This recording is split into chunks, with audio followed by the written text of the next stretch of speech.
సుధీర్ గారు చెప్పండి, వాస్తవంగా జగన్నాథ్ దాస్ గారు చెప్పినట్టు నిజంగానే గతంతో పోల్చుకుంటే ఇప్పట్లో చాలామంది చెస్కి ప్రాముఖ్యత పెరిగిందనే చెప్పుకోవాలి. ఎన్నో స్పోర్ట్స్ క్లబ్స్లో వచ్చినాయి, దాంట్లో భాగంగా చెస్ ఆడటం అనేది ఇప్పుడు చాలా మంది చూస్తూ ఉన్నాం. టోర్నమెంట్స్ చాలా జరుగుతున్నాయి, ఒకప్పుడుతో ఆదరణ పెరిగింది. కాకపోతే నిజంగానే మీరు అనుకున్నట్టు చెస్కి అంత ప్రాముఖ్యత ఇంకా అవసరం ఉంది కదా అనేది నా అభిప్రాయం. ఇంకా చెస్కి ప్రాముఖ్యత పెరగాలంటే క్రికెట్ స్థాయి పోటీలతో, ఫుట్బాల్ స్థాయి పోటీలతో కూడా అందరూ వీక్షించే విధంగా, చెస్ని కూడా ఆదరించే విధంగా ఉండాలంటే మీ సలహా ఏంటి? First of all congratulations both men and women's team కు అద్భుతమైనటువంటి ప్రదర్శన కనబరిచారు. అండ్ ఐ థింక్ ఎంత ప్రేజ్ చేసినా తక్కువనే.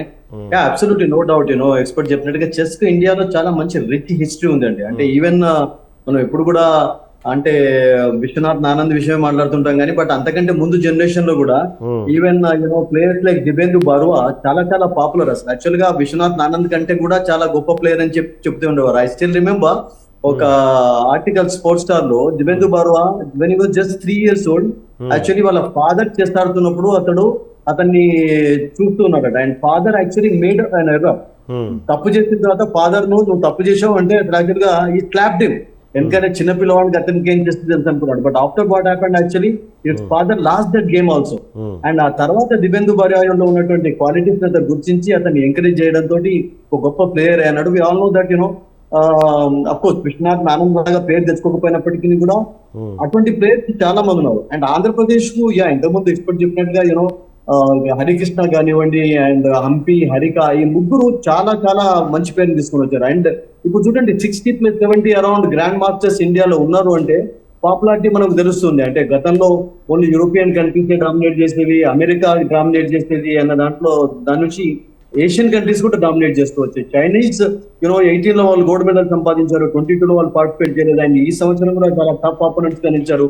బట్ చెస్ కు పాపులారిటీ చాలా పెరుగుతూ వచ్చింది. Of course Viswanath Anand world champion అయిన తర్వాత చాలా చాలా పాపులారిటీ వచ్చింది. Viswanath Anand actual still remember అంటే ఏకైక ప్లేయర్ కు డబుల్ గోల్డ్ మెడల్ సాధించే అవకాశం ఉండేది 1994 లో. ఇప్పుడు ఉన్నటువంటి జర్నలిస్ట్ ఎక్స్పర్ట్స్ కి ఏర్పాటు గురువులు కూడా 1994 లో హైదరాబాద్ లో చెస్ ఛాంపియన్షిప్ అయినప్పుడు విశ్వనాథ్ ఆనంద్ యాక్చువల్లీ అప్పుడు పీటీఐ అని ఉండేది, పిసిఐ అని ఉండేది. అంటే ప్లేయర్స్ ఒక అసోసియేషన్ కూడా పెట్టుకున్నారు.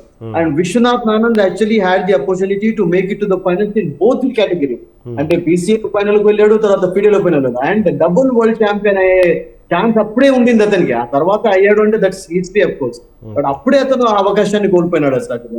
అంటే ఇండియన్స్ అంటే రష్యా ఎంత పాపులారిటీ సంపాదించింది, యూరోపియన్ కంట్రీస్ గతంలో ఐర్లాండ్ చాలా పాపులారిటీ, యుఎస్ అంటే చాలా మందిని ప్రొడ్యూస్ చేస్తూనే వచ్చింది.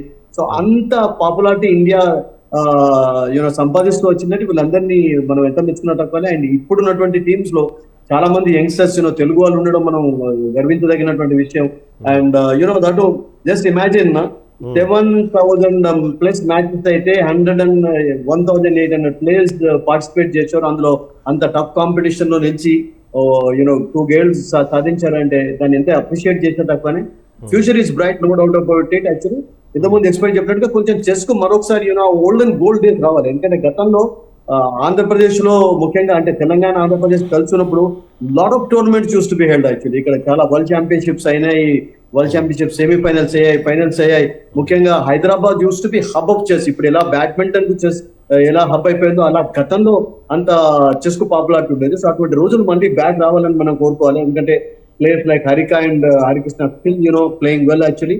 అండ్ హోప్ మళ్ళీ దాన్ని ఏమంటారంటే ఆ గోల్డెన్ డేస్ మరొకసారి మనం నెమరు వేసుకోవడానికి will get them back. Okay okay okay Sudheer గారు.